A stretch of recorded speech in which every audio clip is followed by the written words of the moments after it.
Hello friends, welcome back to my YouTube channel free class. આજે આપણે ધોરણ 7ની project પ્રવૃત્તિ બુકમાં છેલ્લે આપેલું છે તે મારો પ્રોજેક્ટ પ્રવૃત્તિ કાર્ય જે છે તે જોવાનું છે.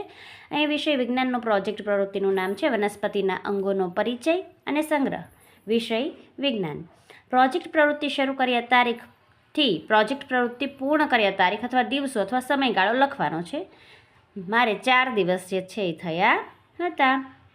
પ્રોજેક્ટ દરમિયાન ઉપયોગમાં લેવામાં આવતી સાધન સામગ્રી તો કે બગીચામાંથી મળેલા સૂકા પાંદડા અને ફૂલો, સફેદ ડ્રોઈંગ પેપર, ગુંદર સ્કેચ પેન, માપપટ્ટી અને છાપું એટલે કે ન્યૂઝપેપર. પ્રોજેક્ટમાં સહભાગી વ્યક્તિઓ હું, મારો મિત્ર અને મારા વિજ્ઞાનના શિક્ષક. પ્રોજેક્ટ દરમિયાન શું કર્યું?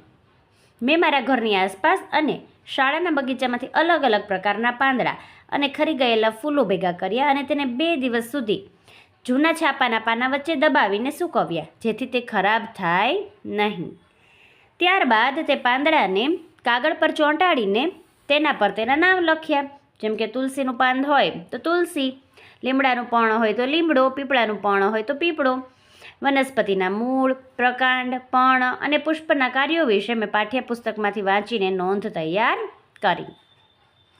ત્યાર પછી સામેના પેજ પર જોઈ લઈએ, પેજ નંબર 83 ઉપર.